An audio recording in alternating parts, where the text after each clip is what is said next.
Saudara-saudari, marilah kita mendengarkan khotbah di hari akhir tahun 2004 ini yang tertulis di dalam Mazmur 37 ayat 1 sampai ayat yang ke-11. Demikian dikatakan. Dari Daud, jangan marah karena orang yang berbuat jahat. Jangan iri hati kepada orang yang berbuat curang, sebab mereka segera lisut seperti rumput dan layu seperti tumbuh-tumbuhan hijau.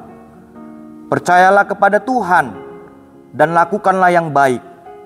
Diamlah di negeri dan berlakulah setia. Bergembiralah karena Tuhan. Maka Ia akan memberikan kepadamu apa yang diinginkan hatimu. Serahkanlah hidupmu kepada Tuhan dan percayalah kepadanya, dan Ia akan bertindak. Ia akan memunculkan kebenaranmu seperti terang dan hakmu seperti siang. Berdiam dirilah di hadapan Tuhan dan nantikanlah Dia.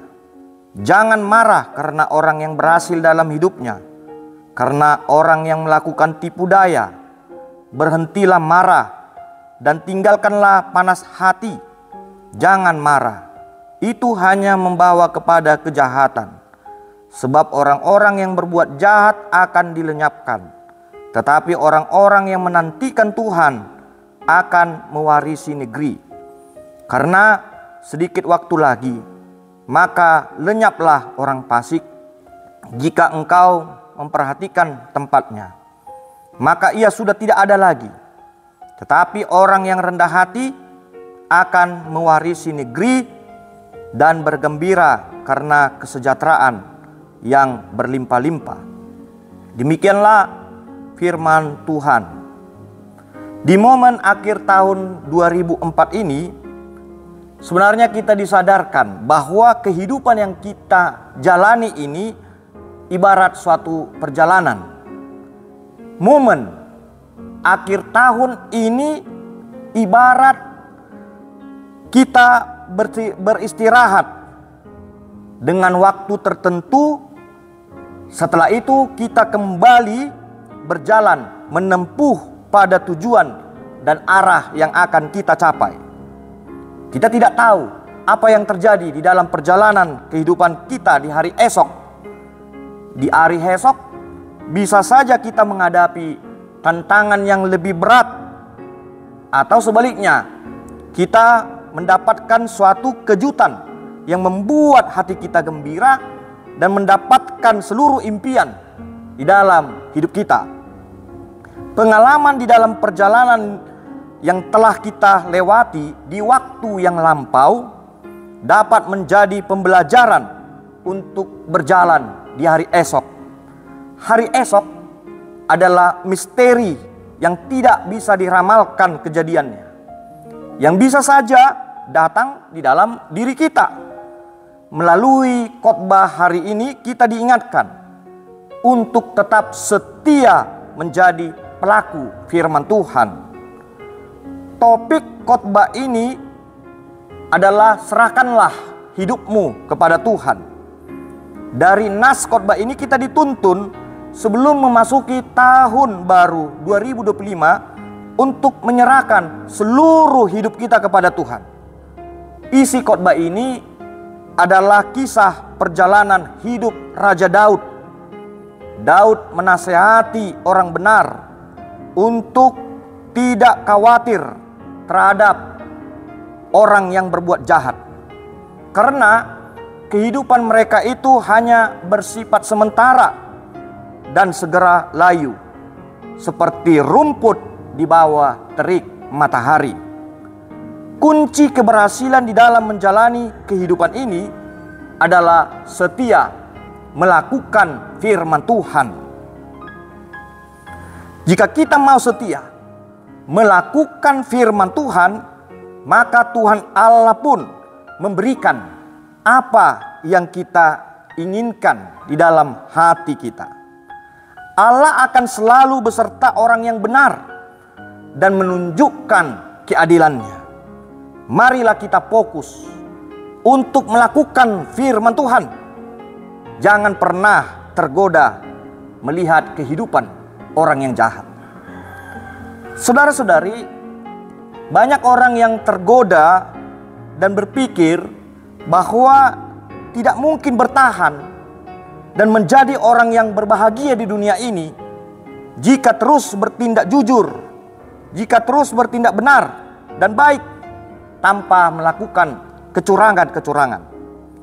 Tindakan yang melakukan kecurangan seringkali dinilai menjadi tindakan yang benar di hadapan masyarakat untuk memperoleh keuntungan dengan cara instan, cepat, tanpa mau bekerja dan mengeluarkan tenaga atau usaha. Itu sebabnya Raja Daud mengingatkan anaknya, khususnya Salomo, agar tetap setia berbuat yang benar sesuai dengan kehendak Tuhan. Hidup orang yang bertindak curang tidak berkenan di mata Tuhan.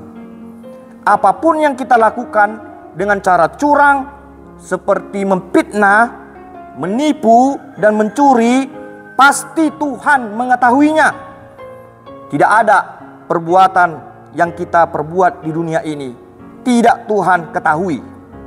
Sepintar-pintarnya seseorang menutupi kesalahannya, menutupi kekurangannya, Tuhan pasti lihat. Raja Daud juga pernah berdosa, yang berusaha menutupi kekurangannya, kesalahannya, tetapi Tuhan mengetahuinya, dan Daud menerima akibat dosa yang ia perbuat. Saudara-saudari, banyak godaan yang ada di sekitar kita yang bisa saja membuat kita jatuh ke dalam dosa. Tuhan Yesus pernah berfirman di dalam Matius 26 ayat 41, "Jagalah dan berjaga-jagalah supaya kamu jangan jatuh ke dalam pencobaan. Roh memang penurut, tetapi daging lemah." Di dalam nas ini Daud juga menasihati agar jangan pernah marah, iri hati pada orang-orang yang melakukan kecurangan. Tujuan nasihat dari Daud ini agar kita tidak memperkeruh keadaan hidup kita, dan juga keadaan hidup kita itu agar tidak menjadi lebih buruk. Apa arti marah?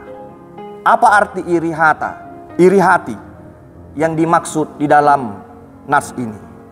Marah yang berarti keadaan yang panas, murka. Di dalam Efesus 4 ayat 26, kita diajarkan saat sedang marah, jangan berbuat dosa. Jangan berbuat dosa disertai geram dan memberi kesempatan pada iblis. Sedangkan iri hati adalah perasaan kebencian yang muncul ketika seseorang menginginkan sesuatu yang dimiliki orang lain. Kita diajarkan untuk tidak iri hati, tetapi belajar untuk mencukupkan diri kita, dan yang paling utama, mengucap syukur kepada Tuhan. Orang yang berjalan di dalam jalan Tuhan berbeda sekali nih dengan kehidupan orang yang jahat. Jika kita mau berjalan di dalam firman Tuhan, maka kita memiliki kesetiaan, percaya melakukan perintah Tuhan, dan memiliki hati yang lemah lembut. Di dalam nas ini dikatakan, percayalah pada Tuhan dan tinggallah di negeri ini, dan berlakulah setia. Maksud dari ungkapan ini adalah agar kita memiliki hati dan pikiran seperti yang dikehendaki oleh Tuhan, dan menjadi berkat di tempat tinggal kita dan juga di lingkungan sekitar kita. Kita dapat menunjukkan kasih Allah dengan peduli menolong sesama kita, memiliki hati yang lembut. Dari teladan Yesus, kita dapat belajar untuk bersikap lemah lembut dengan cara mengampuni kesalahan dari sesama kita. Saudara-saudari, topik ibadah di hari akhir tahun ini, kita diminta untuk menyerahkan hidup kita pada Tuhan. Berserah berarti mau menempatkan diri kita di bawah pimpinan Tuhan dan menyerahkan segala kekhawatiran hidup kita kepadanya. Tuhan memanggil kita untuk datang kepadanya dan menyerahkan segala kekhawatiran dan beban kita kepadanya. Ketika kita mau menyerahkan hidup kita, maka kita pun akan mendapatkan kelegaan. Apa jaminan kita menjalani hidup ini, menyambut tahun baru 2025? Dan apa dasarnya? Pada siapa? Marilah kita datang kepada Tuhan dengan segala kekhawatiran kita dalam doa. Meskipun beban itu masih ada, kita pikul di pundak kita ini, percayalah, kita akan menemukan kelegaan saat kita percaya kepada Tuhan yang akan menolong kita, dan kita akan ditopangnya melewati cobaan-cobaan. Di tahun 2025 mungkin banyak masalah dan tantangan yang akan kita hadapi, seperti masalah-masalah ekonomi, penyakit, keamanan, dan juga hubungan-hubungan sosial kita. Percayalah pada firman Tuhan yang mengatakan, segala perkara dapat kutanggung di dalam Dia yang memberikan kekuatan kepadaku. Tuhan dapat membantu kita mengatasi masalah hidup dengan memberikan kekuatan, keberanian, dan kedamaian. Selamat menyambut tahun baru 2025. Tuhan Yesus memberkati kita semua. Amin.